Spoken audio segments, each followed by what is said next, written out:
Blogger Ritika murder case पर बात करेंगे। चौंकाने वाला खुलासा सामने आ रहा है। आरोपी पति और उसके दोस्तों का काला चिट्ठा सामने आ गया है। पैसों के लिए पति पर दोस्तों के पास भेजने का आरोप लगाया था ऋतिका ने। पुराने एफआईआर के मुताबिक ऋतिका ने यह आरोप अपने पति पर लगाया। पति के दोस्तों ने उसके साथ दुष्कर्म करने की भी कोशिश की थी, यह भी आरोप था। मार्च महीने में एफआईआर की गई और कई गंभीर आरोप पति पर लगाए गए। पति समेत दीपाली और उनके परिजनों के खिलाफ मामला भी दर्ज कराया गया था। 12 मार्च को थाना टुंडला में यह केस दर्ज कराया गया था। देखिए आप, वो जो केस दर्ज कराया गया था, जो एफआईआर कराई गई थी, उसकी कॉपी भी हमने आपकी स्क्रीन पर रखी है। पति के दोस्तों ने ऋतिका के साथ दुष्कर्म की कोशिश की थी।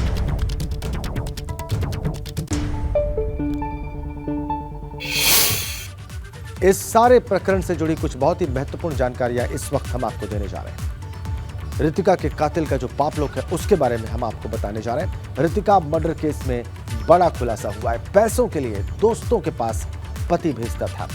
पति के दोस्तों ने दुष्कर्म का प्रयास किया था ऋतिका के साथ। ऋतिका ने अपनी एफआईआर में ये संगीन आरोप लगाए थे। 12 मार्च को थाना टुंडला में यह केस दर्ज हुआ था। 24 जून को ऋतिका की हत्या हुई। ऋतिका ने पुलिस को चिट्ठी लिखी थी और इस चिट्ठी में ऋतिका ने अपनी जान को खतरा बताया था पुलिस को।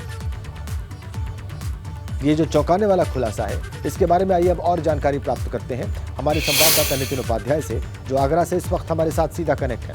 नितिन, ये जो सनसनीखेज बातें सामने आ रही हैं, चौंकाने वाली बातें, आपको क्या मालूम पड़ा है इस पत्र और एफआईआर के जरिए, वो हमारे दर्शकों को बताएं। देखिए, ऋतिका मर्डर केस में लगातार एक के बाद एक सनसनीखेज खुलासे हो रहे हैं और जिस तरीके से जो मार्च महीने में जो मुकदमा ऋतिका ने अपने एक्स हस्बैंड आकाश गौतम और कहा जाए विपुल के जो ससुराली जन हैं, जिसमें दीपाली धर है यानी विपुल की जो पत्नी है, उसके साथ ही विपुल के जो ससुर और उनके जो साले के खिलाफ जो मुकदमा दर्ज कराया था, 4 नामजद और 2 अज्ञात लोगों के खिलाफ मुकदमा दर्ज कराया था। और उस अगर मुकदमे को पढ़ा जाए, उस एफआईआर कॉपी को देखा जाए, तो उसमें बहुत ही सनसनीखेज उसमें आरोप लगाया। उसने कहा है कि पैसे के लिए मेरे पति ने अपने दोस्तों के पास भेजने के लिए मुझे फोर्स किया। तो कहीं ना कहीं उसमें यह भी शब्द लिखा हुआ है कि जो मेरा पति है वो आकाश बड़ा अय्याश किस्म का व्यक्ति है। और इस पूरे प्रकरण में मुकदमा दर्ज हुआ, पुलिस ने जांच की, चूंकि कोर्ट के आदेश पर यह मुकदमा दर्ज हुआ था और मई महीने में इसको फाइनल रिपोर्ट यानी एफआईआर लगा दी गई।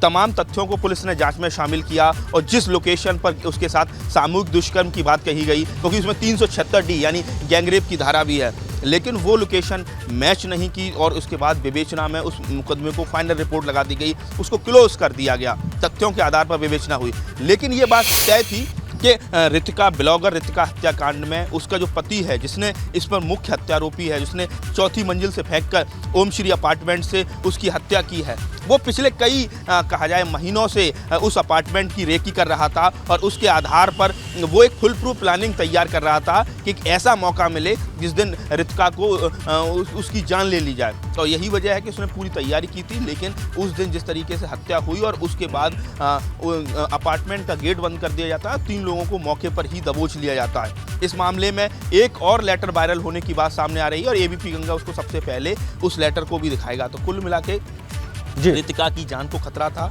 उसके पति पर उसने अपने संगीन आरोप लगाए थे और ये बात भी तय है कि एक तरफ जो उसका ऋतिका का जो एक्स हस्बैंड है, वहीं दूसरी तरफ विपुल की जो पत्नी रही है, दोनों परिवार आपस में मैच कर गए थे। दोनों खुद एक रणनीति के तहत काम कर रहे थे, क्योंकि एक तरफ एक ने अपने पत्नी को छोड़ रखा था और एक ने अपने पति को छोड़ रखा था और दोनों एक जगह जाकर आगरा में लिव इन में रह रहे थे।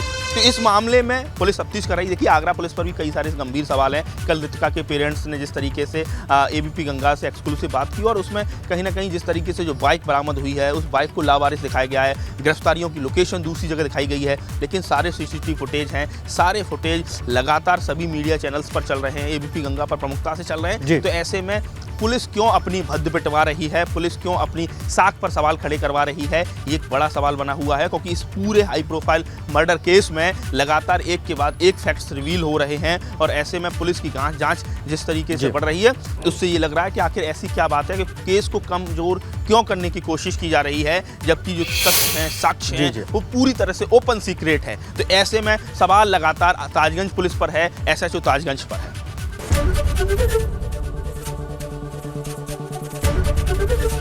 एबीपी गंगा, खबर आपकी, जुबान आपकी।